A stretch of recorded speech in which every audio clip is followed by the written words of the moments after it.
How do you feel about nicotine? Let me check. Is that what that spray is? You're not on the Zyn? You're on the spray? I've never seen that spray. I was going to ask you too, and then I was like, yeah, that's normal.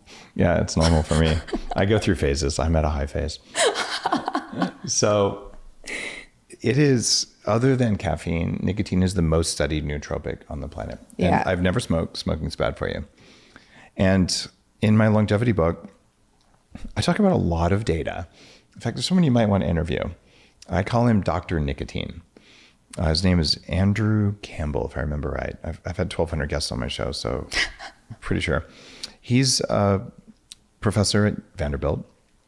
His first paper in 1986 that was published showing nicotine prevents and reverses Alzheimer's disease came out, and he's published something like 30 papers since then. That was him. Okay, I've read some of those papers. Yeah. So pharmaceutical nicotine at very low doses, one spray of this is 1 milligram. So it's a cigarette has 20 milligrams in it. So this is a very low dose. You have brain fog and use a little bit of nicotine, a little bit of caffeine. Holy crap, your brain fog should go away. Have you ever tried nicotine? Mm-hmm. What does it do for you? I like nicotine. Nicotine's like the only thing I like. Okay. And I like low enough dose that I can stop whenever I want. There's no withdrawal or anything. It helps with brain fog if I ever get hit with that. It's huge for brain fog. It's the only thing I've done, not to be a nicotine shill or anything, but it's really the only thing I've taken as a, if you wanted to call it a supplement or a drug of any sort, that I haven't seen any negative consequence. Like even like Benadryl makes me foggy the next day. Alcohol gives you a hangover and it's poisonous, but it's fun. But nicotine is just like, I don't know what the downside is unless you're vaping or smoking or something. Vaping and smoking are not nicotine. There are other stuff and nicotine. So is there a downside? If you're taking higher doses, yes. Yeah, low dose. Yeah, low dose nicotine, I like to recommend like 5 milligrams a day, especially over age 40, because people who smoke get cancer, but they don't get Alzheimer's and Parkinson's. It's neuroprotective. That's weird. It also mimics exercise. So you know how you go to South America and you see all these women in crazy bikinis and they're smoking all the time and they eat like, how can you eat that and not be fat like an American? And it's because they're smoking. That's funny. I'd heard that smoking keeps you thin. I thought it reduced your appetite. It actually changes something called PGC1 alpha, which is something that goes up when you exercise. Wow. So it's not just, I'm sure it probably suppresses appetite, but interesting. It is something that is worth consideration. And just for listeners, nicotine is addictive. The washout period biologically is 3 days. So for 3 days, if you go cold turkey off of nicotine, you're going to feel like crap and be cranky pants. After 3 days, it's all psychological. So I've quit this stuff for 6 months at a time, but I actually like my brain and my life better with low dose nicotine. It's a meaningful improvement. So I have no issues with it. I'm also not going to get Alzheimer's. Yeah, I mean, that's always a plus. Because guess what increases your risk for Alzheimer's? Lipopolysaccharides from that's leaky horrifying. gut. I don't want to hear that. I mean, you can tell from like brain fog. Okay, that's all extremely useful information. All right. Have you tried any of the other hardcore smart drugs like paracetam? Yeah. Do they work? Yeah. I found with most of them, I tried almost all the stimulants from chemical research companies, like all of them. It was this one too. I was like, too much. But I found most of them made me, I don't really like how I feel on them. Like anything that gives me more energy, I don't really like how I feel on them. Like with nicotine, I feel like it almost calms me down a little bit. Yeah. And with everything. So effect. all the racetams, didn't really like them. There was one that was really intense. I'll remember what it was called. I kind of liked that, but then not the come down. Was it phenylparacetam? No, but I've tried that too. Okay. And that doesn't work for you? I mean, they work, but maybe it's a dosing problem. I don't really like how it makes me feel. Anything that stimulates me, I don't really like it.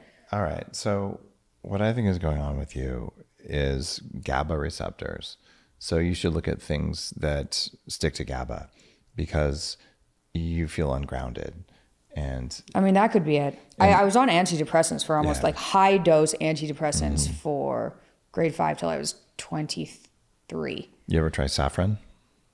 No, saffron, the The saffron, spice? yeah.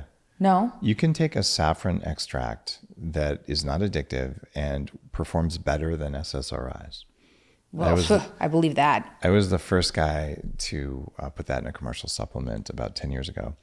And you can buy saffron extract all over the place now.